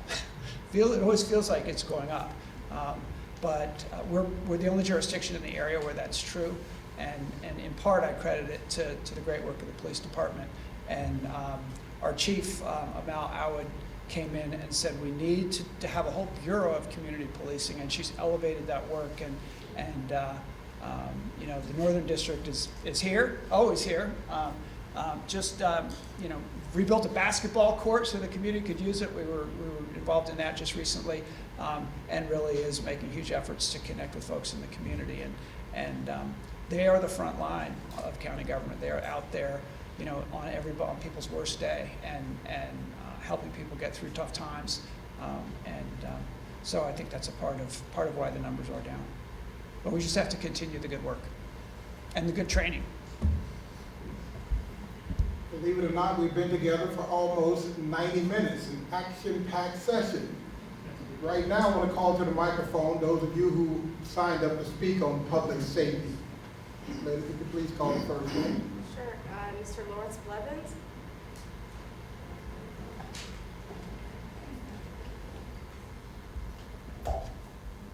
Great. Good afternoon, good evening, sir. It's more of a mix between the public safety, health, and education, and Health and Environment. There's an issue with a commercial district or a commercial property in the back of a residential area, and it's caused quite a bit of damage, all that good stuff. And there's bus stops along this route that the kids wait on, and they have to wait by tractor trailers going by their face. I definitely think that may be an issue, I guess, as far as safety-wise. And also the park's residents and the people that live there have been having their homes smashed. I personally lost my truck to these companies, and it's very disturbing to lose your personal vehicle and then have nobody to be able to come to or deal with it. So there's a bit of a conflict there, because there's also recently a law change that you cannot rezone a small property that's been in a area for X amount of time. And now there's a weed that has been growing in this residential area, and it's zoned highway commercial, and it's right in the center of a neighborhood with over, a couple thousand residents, a park. Our bus stops are 3 blocks away. It's the one right next door in Arundel Gardens. So, there's a few things around. So I would like to know, maybe, is there some kind of help that could, help that kind of situation? What could be done? The zoning laws, the bias on that law, and the community meetings that were supposed to happen that never really did, especially with the transfer of ownership of properties in that neighborhood. Lawrence, I'm going to ask you to wrap it up. I greatly appreciate it. I'm done now, sir. Thank you, sir. Thank you. You're talking about Olson Road, right? 10-4, sir. Okay. Yeah. So, I guess I've met on the telephone with folks about this, or Zoom, but I was asking Layla if there was any updates, because they had told me that looking into whether or not those businesses had the certificates of use that they needed. I know they looked into how they ever got zoned industrial to begin with, but that happened a long time ago. And it's not the only place where that happened, and it shouldn't have happened. That's the kind of stuff that's the kind of stuff that burns me up, that I ran for office to try to fix, is when politicians do something that really hurts a community by saying, okay, we're going to stick an industrial thing in here because some dude wrote me a campaign check and he asked me to, so let's just go do it. And they never talk to the neighborhood, and the next thing you know, the neighborhood gets destroyed. And it's happened in a few places in this county where we have these industrial areas right in the middle of neighborhoods, or right next to neighborhoods, and then these semi-trucks going by. Layla suggested that if I got here in time, I should go drive over and look at it. So I just did. I was just over there right before the meeting. And it is kind of shocking. I mean, you literally go through this little neighborhood, and it's this sweet little neighborhood with little houses, and, people's, stroller over here, and like big wheel over there, and boom! You end up in this huge industrial park that is, well, and it's not even like a nice, I mean, I don't want to talk about anybody's business, but it's a mess. But my understanding is that they have their certificates of use. Do you want to? So, if you don't mind, this is an issue for our whole department and multiple departments, because we do recognize there are a number of problems. As the boss said, how they happened, how this originated is interesting. But we have 2 active enforcement cases. We are actually analyzing, when I say the industrial portions of the neighborhood, to see if the uses they're operating are, 1, legal, and do they have what we call a C of U, a certificate of use. There's going to be more to come in this, but we're very aware of the road, the issues, the concern you brought up.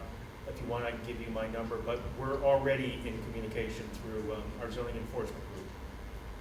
And I know the ideal solution would be a road to get in and out for them other than your neighborhood.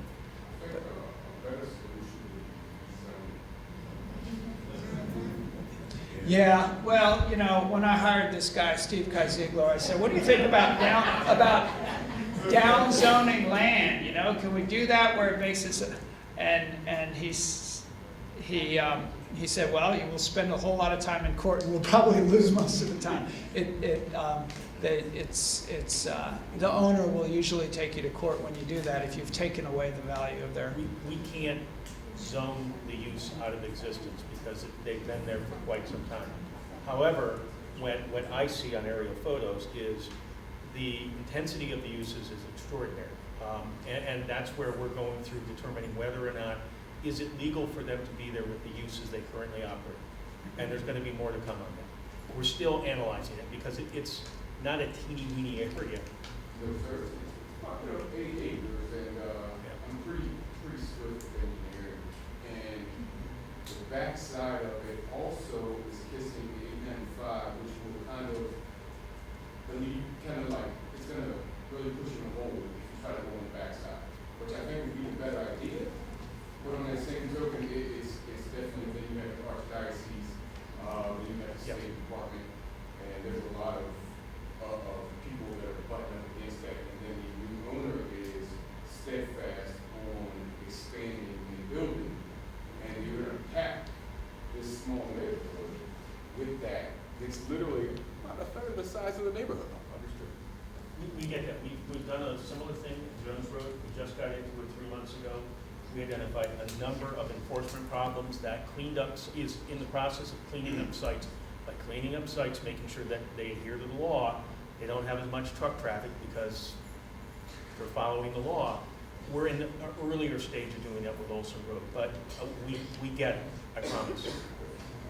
And, you know, that is why planning matters. That's why being at state, you know, the planning process matters, because if you don't plan stuff and it just gets built willy-nilly, it doesn't fit together.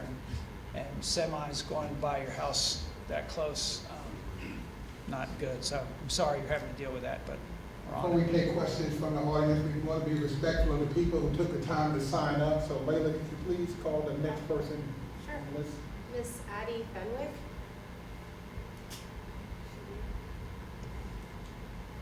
I believe you checked off to ask a question. And once. No. All right. Next name? Next name, Mr. Carl Brooks. See the front right here? We can hear you without a microphone. I That's know. true. I don't need it. Oh, thank you.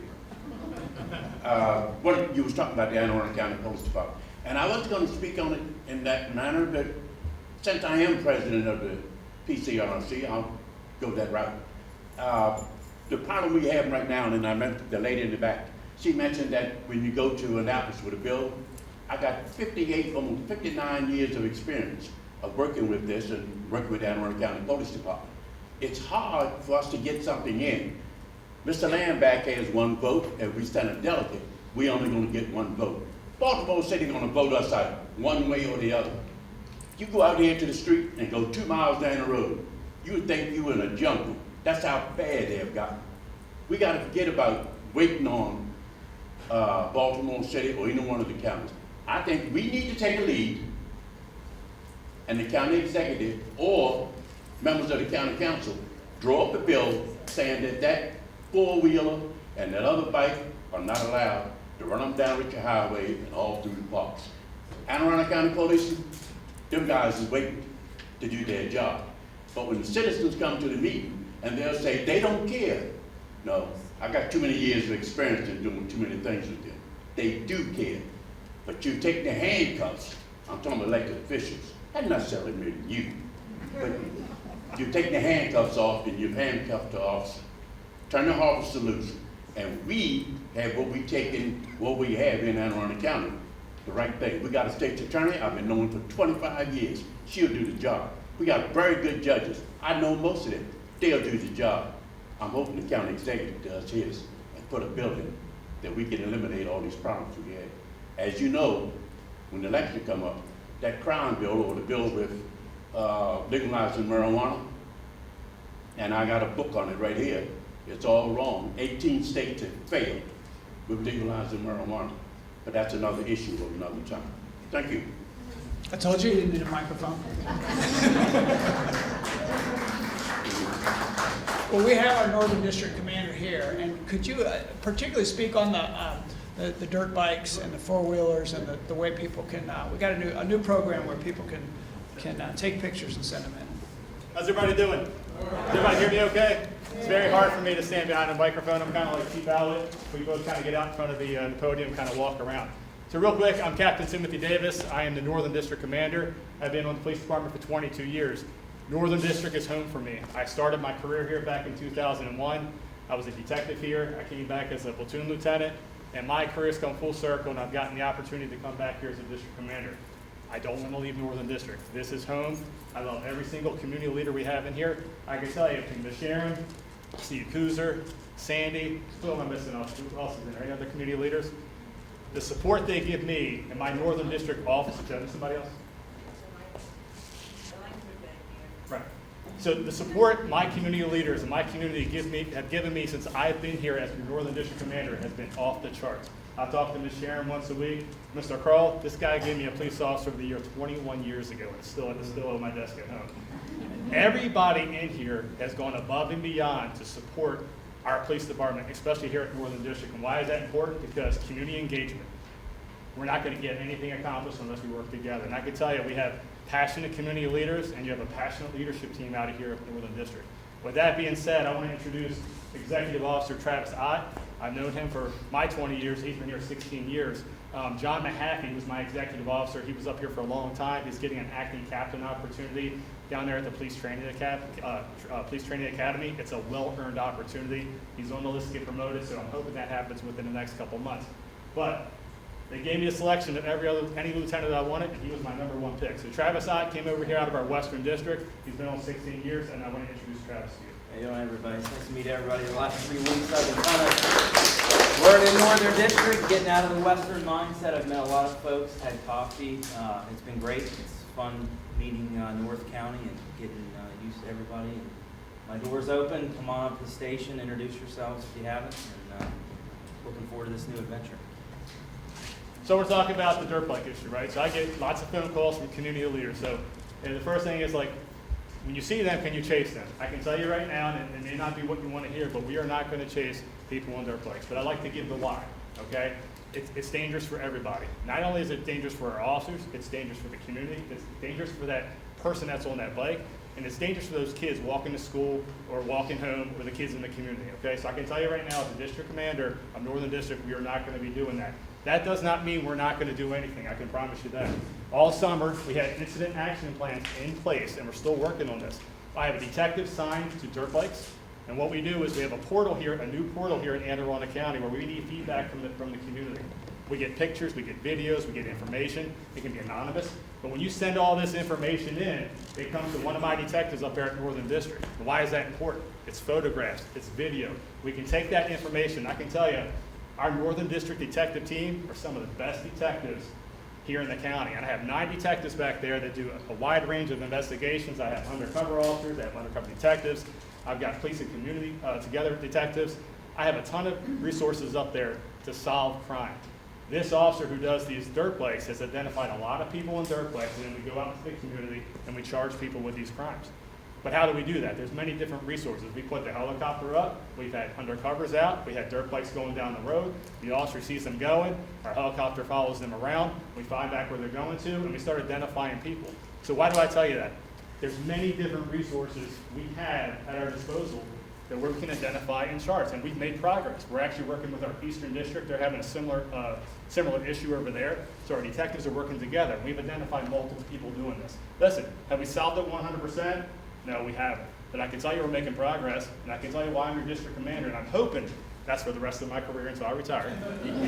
I do not want to leave. I don't want to move up and get promoted. I have no desire to go to another district, and I can tell you, I love Northern District, and I'll give you a couple of reasons here in a few minutes, but I can tell you, when you all call in, our community leaders call in, anybody in here, we're very receptive and we'll work together, okay? And if we don't have the answer right away, we're going to sit down, we're going to come up with a solution. Does that make sense?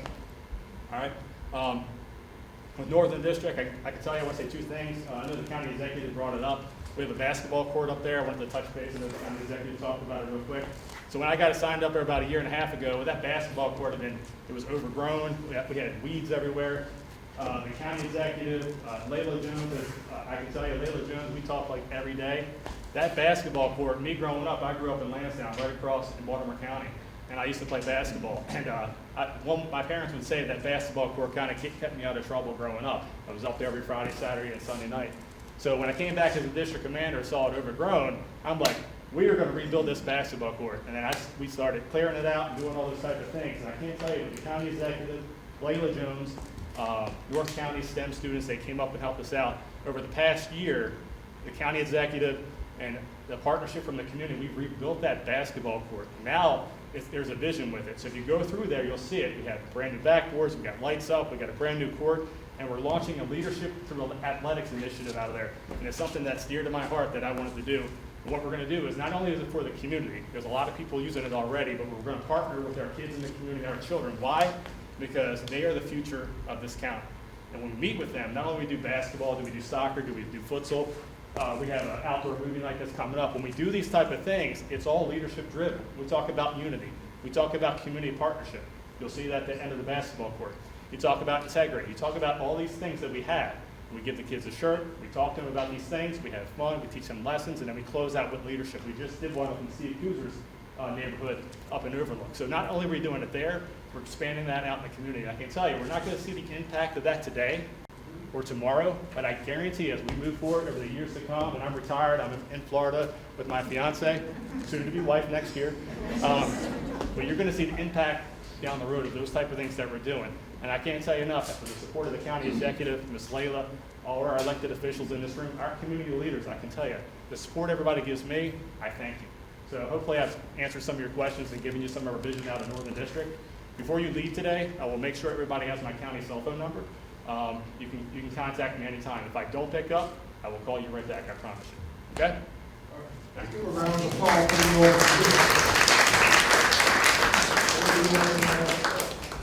What he didn't tell you is he said he wanted to do that basketball court, but he didn't have any money to do it with. That's it. And we didn't have any money in the budget. So we went to Rec and Parks and said, well, you guys do basketball courts. And they said, well, it's not our land, it's theirs. It's that's the police department's responsibility. And I'm not even sure how it got funded, but I know that it got funded. Yeah, Kay knows, but we won't explain it now. Because it was one of those things that just had to happen. I did have one more thing, I'm sorry. The county executive did touch base on it, and you had asked a question about our crisis intervention teams. So I had the honor and privilege to represent the Anne Arundel County Police Department here in the county at the FBI National Academy back in the fall. We went down there for 3 months. I got to attend training. I lived there. Got to come in on the weekends though, to see my daughter. But I can tell you, I got to go to this school or this training with 150 police executives from across the world, from Spain, UAE, here in the United States, Alaska, Hawaii, California. And I did a ton of classes. It's a lot of PT. We're running around. We're doing a lot of those type of things. But those classes were all leadership based. And I took some health and wellness classes. And I remember giving a presentation, and I had our department kind of zoom in to kind of teach some of the things we're doing here. And I can tell you the purpose of that training is to partner with all these other organizations and jurisdictions throughout the United States. And I can tell you, since I left there, it didn't take me long to realize we do have the best CIT team. We do have the best crisis response team. And when you talk about the work that our CI teams, Lieutenant Steve Thomas, our CIT teams that do in the community, not only with the officers, but with our community, they're taking the time to help other jurisdictions, not only in this state, but across the United States, help build their teams. And I can tell you that's for a fact because I get phone calls all the time and I connect them with Lieutenant Steve Thomas. And we're helping other states and other jurisdictions across the United States build their crisis intervention team. So it's not only about here, but we want to spread that knowledge that we have. So I just wanted to follow up on that. You should run for office. He likes to talk almost as much as I do, doesn't he? And he loves his job. That's the best part. Thank you for your service. So, sir, at this time, we're going to go to the open questions and statement session. So at this time, if you would like to make a statement about any of the topics from this evening, please raise your hand or bring it to the microphone. Go ahead. My name is Ron Langford. I'm president of Hartford Community. And I want to thank Mr. Pitton coming out yesterday so he could see our community. He said he's never seen it before. And he took the time to walk around the community so he could see firsthand some of the problems that we have. And one of the problems is that we have sidewalks, partially sidewalks, and that's one of our big problems. And hopefully we'll be able to address this going forward. Another problem that we have is the bike trail. And hope we was able to explain that, so it be a win-win situation for the white people and us, so we can reroute to a different area. And they can still get what they want, and we can get what I want. And not us, as a community. The third problem was vacant houses. It was 3 vacant houses that we have been asked to have them torn down because they are such a deplorable conditions. When you see the rat infested, and if you know anything about buzzards are certain, you know something's dead there. And we see them in these 3 houses. But we can't get the health department to do anything with it. They have put notices up, but they're still there. And this has been about 5 years. So we hope that with him looking at that he can kind of light a fire under the department to do something about these houses. They are eyesore, and I've never seen this type of housing, dilapidated houses in any community except the Pumpkin community. They are an eyesore. And everybody that comes out, and we have visitors come out, and I take some of our friends around, they all let a house sit there like this, and it's been there for 5 years. So we're hoping that something will be done about it. Thank you. Any other? One correction, if I can just respond, one correction is I didn't walk, I got driven around in a Cadillac. Thank you, that was good. But, and I didn't realize it had been 5 years on that house that we saw. So that does light more of a fire. We've got to follow up on that and see why it's taken that long. Does anybody want to say anything about the process? We don't have time for that. The process on abandoned homes. But do report them. Use the 311C click fix, whatever it is, and report them if they're vacant to get the process started. The health department will come out and they can do the condemnation. And you have to file with the owners as well. You have to request that the owners take it down, and then when they don't, the county can do it. It's just that they then put it on a lien, and I don't know why it's taking so long in this case. 5 years sounds like a long time. Well, it could involve 4 different departments. The health department, property maintenance, Chris's group in DPW on grass, Mark's group on building code, and us on zoning enforcement. You all talk to each other, don't you? We do. And I don't know about this one specifically. If the gentleman could leave his information contact with Layla, then we can look into it and bring it down. Yeah. Did you? Yes, I know. You know the addresses. Okay. Right. I took pictures as we go. Yeah. But thank you for the tour. And I didn't start doing this until a couple of years in, where in addition to going out to community meetings, phone calls with community leaders to just, one every 15 minutes. I have my HOA call time, we call it, and then going out and doing driving tours, because if I don't see stuff, I often don't. I mean, like, it's hard to remember it at budget time if you haven't seen it. So. Ms. Linda, do you want to follow up about the house? Yeah, County Executive Pittman, I just wanted to let you know, and the gentleman in the back, that there is an open building cases on those homes. It was opened several months ago, and I believe they're due for demolition, but I don't have a date on that. Let's hope it's done real soon. I want to make a quick public service announcement. I know we're all enjoying this evening, but we're about 15 minutes past time, so we're going to have time for about one more question, because the county executive still has to do closing remarks, and we all know he loves to talk to. I will give up my closing remarks or make them real short if we can do the 2 that are waiting. Or three. We'll do 3, and I'll make them even shorter. If that's all right with everybody. We'll keep these short. I won't answer for a long time. Hi, I live, to the gentleman's point about the abandoned homes, I live in a forgotten community called Clearwater Beach. It's right next to Pasadena, but we have a 21226 zip code, so we live in Curtis Bay.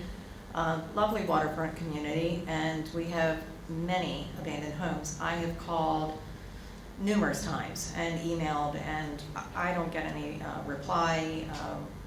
The rodent control program came through the area, but I think someone mentioned earlier that you have to give permission for the program to, or the representatives to come onto your property.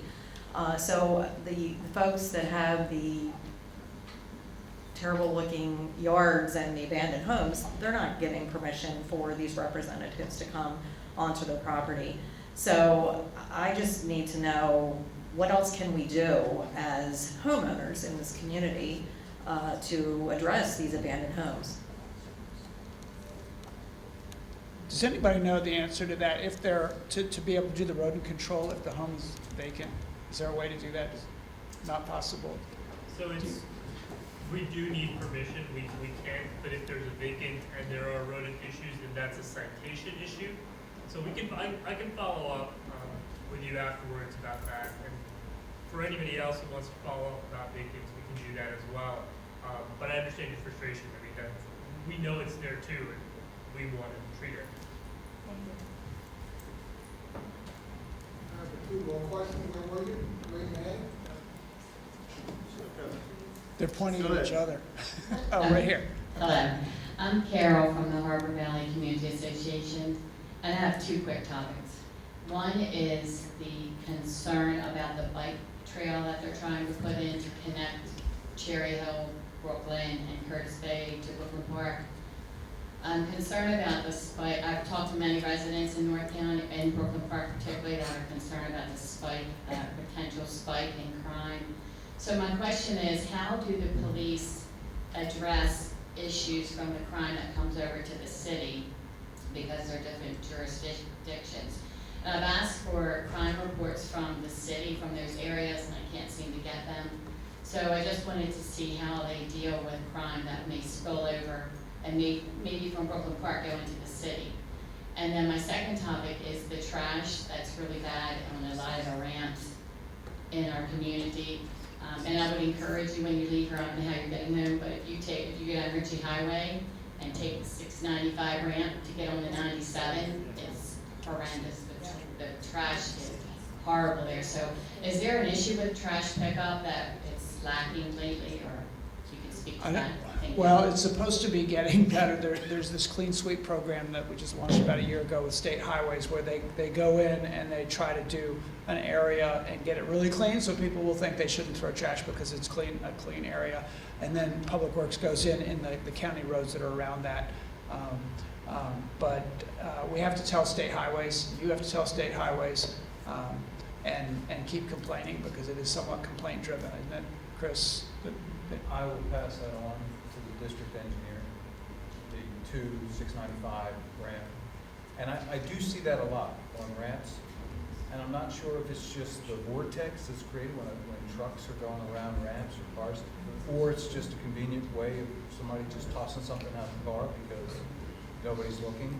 So I think it's a combination of things, but I will pass that on to the state highway.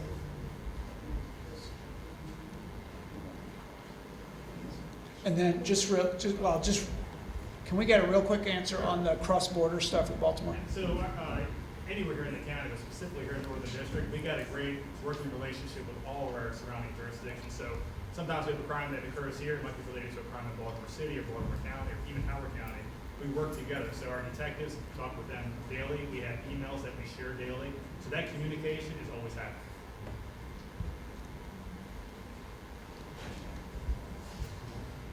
I don't know if I need this. Real quick, I want to add on to the Olson Road comment Lawrence made, and it's a critical point. It's not only the volume and all, and they've done some studies, looked at speed, it's the size of the vehicles. They are 18-wheel tractor trailers trying to navigate that turn on Olson Road and other roads within Arundel Gardens. Property damage, kids are at risk. They got to cross double lines on Havens Lane to make the turn. I myself have moved my fence because it's been knocked down along with the street signs that the counties have replaced. So I just want to make the comment, the big thing is the volume and the size of the vehicles. Thank you. Yeah, I wish we could just say no trucks allowed on the road, but I suspect we would get a big fat lawsuit on that, right? Well, I mean, it's something, because Mr. Schmidt, right? Yeah, I've seen your letters, and you make a very valid point, because the turning radius can't support those large vehicles. So I think the question, to resolve it correctly, let's go through the zoning process first, because that may yield smaller trucks, maybe no trucks, because that type of business can't be there. If that isn't the case, then we're gonna have to step back and look at, okay, how do we redirect, and I know that you're not gonna wanna hear this, but we don't want cars coming, or trucks coming across those cross streets necessarily. Unfortunately, the most direct route is probably, if they are allowed to be there and they have all the certificates of use and those types of trucks are allowed, then it's probably best they come with the most direct route. Right, but but we have to make the, an appropriate turning radius to allow that safety. Someone's gonna be killed. Right. It's flying turn. Thank you. Yeah, I was shocked when I saw how much stuff was back there and how many trucks. It's crazy. Mr. County Executive, how many more do you want me to call on? What we said, I'm gonna stick around too, so you can come up and talk to me, and you can come up and talk to them for a little bit. Is that good? Then might I make a proposal? Although you've had your hand up, you had it up earlier, didn't you? Yeah, why don't you, yeah. Good afternoon, my name is Margie. I didn't really come here to speak, but the issues that were brought up is just urges me to let people know about Pumpkin community. Because those trucks that's coming out of everybody's neighborhood, or coming past everybody's neighborhood, is also coming through our neighborhood. Our kids, they get off the bus on Baybrook Road. And sometimes, I have my business right there, and these trucks are zooming back and forth. And sometimes, the kids have to back up to keep from getting hit. And the issue of these two companies on Baybrook Road, the ones you talked about, that's going to lead out of Annapolis, going on 648. That also is an issue with the community because lately we've been having high incidents of cancer in our community. And I've lived there all my life. I went to school here in Brooklyn Park, and I had my business there, I had a church there, and I lived there. So I see all these issues that come up that really is not being mentioned. So the incidents with the cars speeding and the motorcycles and the large trucks, and really the road was supposed to be used. They had narrowed the road to keep it, kind of calm the traffic down, but it's a speedway. Sometimes my building will be shaking and building is cracking up and everything because of these things. So I think that those issues need to be dealt with before somebody's kid gets killed, or whatever's happening in these new companies that are coming in the neighborhood. You have to really find out what are they really about. They say one thing, and once they get permission to build, it turns into something else. We don't really know what that building, that company down on Baybrook Road, we don't really know what that's going to be, but they have a parking lot big enough to hold 100 trucks with that. So, I think there's issues that we need to watch out for in our future. Yeah, thanks for breaking all that up. I mean, these are the things we talked about just the other day. And on the sidewalks, the guy I said I was going to talk to is sitting right next to you there, Chris Phipps. Public Works does the sidewalks, so we'll find out whether there has been a plan in the past in Pumphrey for some of they got sidewalks to nowhere, just like we have all around the county, and whether there's ever been a plan for any of those areas, curbs and sidewalks. It's bad condition, water going into people's yards. So we'll talk about all that later. All right. So first of all, I want to thank everybody for coming out tonight. I know we would all like to ask about 20 more questions per person. Unfortunately, we don't have that type of time, so I'm going to call on the county executive to give a few closing remarks, and if you want to stick around, he's already volunteered to stay afterwards to continue the dialogue. Fair enough? Mr. County Which Executive? means I don't have to say much because I, as usual, spoke too long already. But just thank you for coming. Did somebody say yep? I thought it was one of my staff. I thought it was Kay in the back. All right, I'll shut up. But thank you for coming. Thank you very much. Thank you, everybody.